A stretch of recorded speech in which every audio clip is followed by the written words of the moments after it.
brains are changing all the time, Mm-hmm. throughout our lives. Every time we learn something new, a wire in our brain, a dendrite and an axon, make a new connection. Without the new connection, you cannot learn anything, right? Mm-hmm. So now there are a number of somatic psychotherapies that your friend could engage in, like emotional freedom therapy or somatic experiencing, or there's just a number of them that would be able to pretty rapidly help her with that kind of freeze response. Mm-hmm. So I'm making up this story, and you can tell me if I'm on the right track here. So as a behavioral science, I watch this kind of freeze response all the time in my students in a laboratory setting and so on. And these are people who. So the brain gets triggered. They remember something. They see something. They remember something, and they go to this little small place. Right. Maybe in a little small place. They kind of go back in time almost to maybe when they were 4 years old or 10 years old. These are adults who are 40, 45, 50, 70 years old sometimes. Chronologically. Yes. Right. Yes. Yeah. And so that trigger, that startle response, takes them back to some other place. So this is really interesting. Yeah. So when you see an experience like that, I have this saying, and this saying is, healings are always trying to happen. Say that again? Healing is always trying to happen. And if you put that frame around these kinds of behaviors, yes, it will actually change the way you think about and consider what you're observing. Say more about that. Well, I can give you a simple example of what you're talking about. So I'm home 2 years ago, and it's Christmas week, and it's about 8:30 at night, and suddenly there's a knock on my door. And I live out in the country, so we don't get any trick-or-treaters, and for somebody to come and knock on my door at night is really, something must be up, right? So I go to the door, and there's a stranger there. And the stranger says, I was driving by, and I see that your chimney's on fire. I step outside, I look up, and I see this massive plume of flames shooting out of my chimney. And it has a wood surround, and that's already on fire, and it's burning. And I look at the guy, and in that moment, I felt like I was 4 years old. I said, what should I do? I didn't know what to do. I was basically frozen. And fortunately, it's not his house. It's not going to burn down for him. So he's fully there. He's 45, 50 years old, however old he was. I'm 4. So he says to me, he says, well, you probably should call 911, and do you have a hose? And that's all it took. That snapped me right out of it. I was back. I immediately ran around the house, got a ladder, got a hose, got up on the roof, and managed to put the fire out.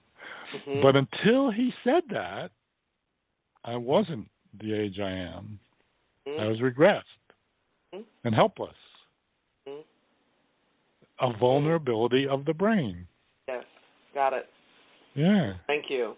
So I love that phrase, that healing is always trying to happen.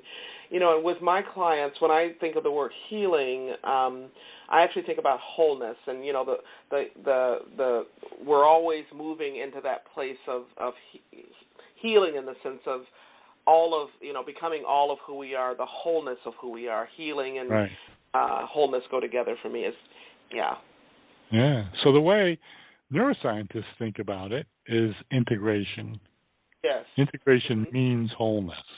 It means growing actual wires from your right hemisphere to your left hemisphere, from your emotional centers to your cognitive centers, from your body, the organs, the muscles, the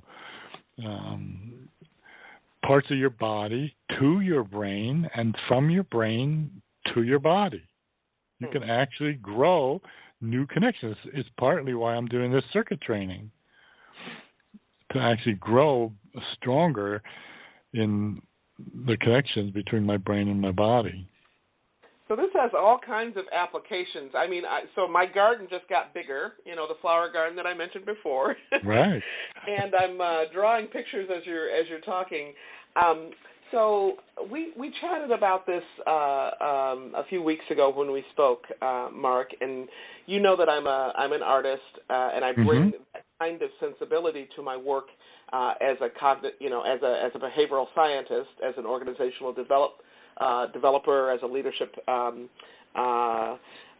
teacher, and all of those places. And so, could you talk to us a little bit about the wiring that we can all grow, and the plasticity of the brain with regard to the realm of the arts, if you would address that? I'll be happy to. So here's a piece that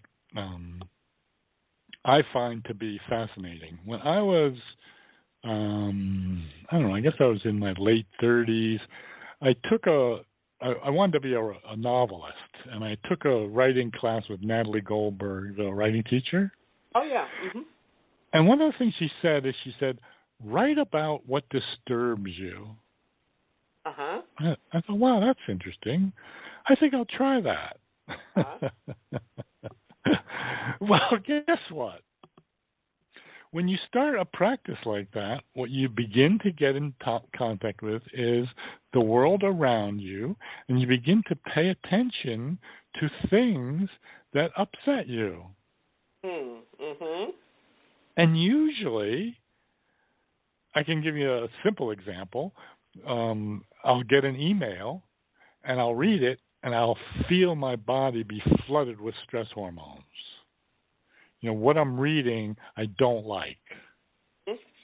And I don't like the person who sent it to me, right? Mm-hmm. My body is reacting as if I am being threatened in the moment, right? Uh-huh. The reality is I'm sitting in the woods in my office looking out on, beautiful rhododendrons and bird feeder, and there's no threat whatsoever here. Mm-hmm. Okay? So the threat that I'm receiving and paying attention to what's disturbing me invites memories of early overwhelming experiences into waking consciousness. Mm-hmm. So if you're an artist, many artists operate exactly this kind of way. They pay attention to what disturbs them, and they create art out of those disturbances. And in the process, begin to grow actual neural fibers between the left hemisphere and the right hemisphere. Uh-huh. Because they're bringing cognitive awareness to the disturbing memories that have been locked away, and essentially what I think happens to them is they get turned off because they're overwhelming, and you can't walk around upset all the time. Now they're turned back on. Mm-hmm. Do you have experiences that might match that? I do, absolutely. You've just taken me all the way back to my childhood in Mississippi, and growing up as an African American woman, and some of the things that happened in my life, I've had to park. I've had to put away because they've been too horrible and disturbing. And as a writer, I remember being at a writer's retreat about probably 12 or so years ago, and the faculty at that writing retreat insisted that we go down into the depths of those disturbances, so that we could really. That's unfortunate. Yeah. Huh? That's unfortunate, because basically what they've invited you to do without realizing it is pile another traumatic memory on top of the ones already there. Mm. Mm. So this is a key piece. I really want to stress this because this relates to what you and I were talking about before we began recording. Mm-hmm. The freeze response. Yes. Okay? The brain is built to move the body. And anytime you can't move the body, the brain has to take emergency action. And essentially what it does is it, quote unquote, parks the experience so that your adrenal glands can stop flooding your system with stress hormones. Mm-hmm. But that's not integration, right? Right. That's dissociation. It is dissociation. Let me tell you another piece about this, Mark. Sure. And just tell me about this. The environment that I'm talking about was specifically for writers of the African diaspora. Uh-huh. So it wasn't. It was a retreat to make us not make us, but to help us, to invite us to remember a voice that some of us have given up because we've kind of been acculturated into the mainstream, so to speak. Right.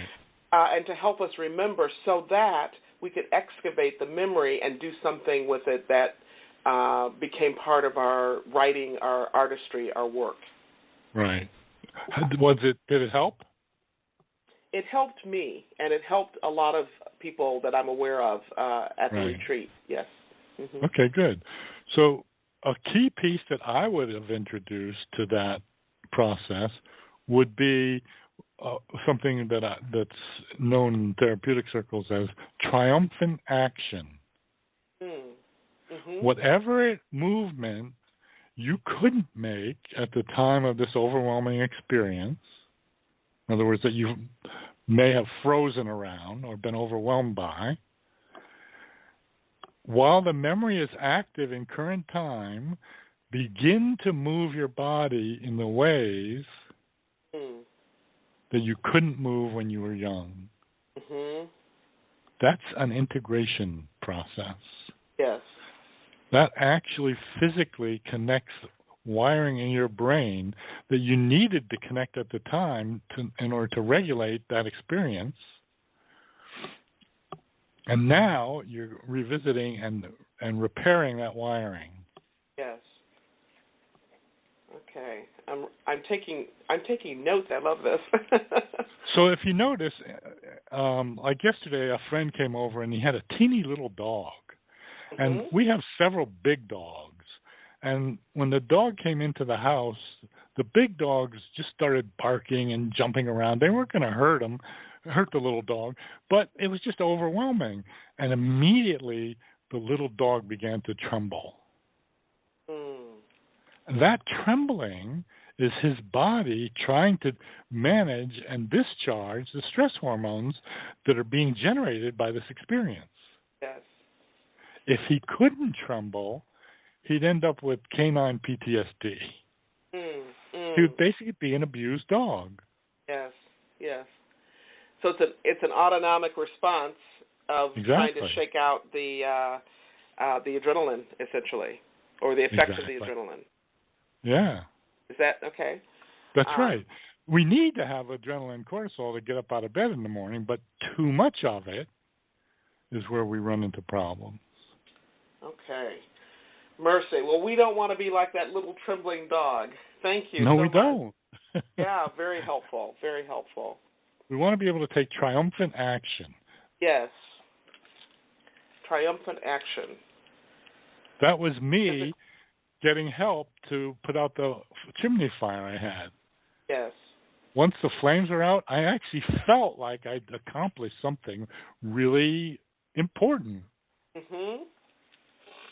And I think for me, at this retreat that I mentioned, for me, writing poems that came out of going down into the well, so to speak, and then coming back up with the gold, if you will, with the chalice of the victory, and then writing poems and sharing them within a body, a collective of poets who, even though we've been dispersed all over the planet, we really have a lot of shared history that goes back centuries, millennia. So you could feel the connection.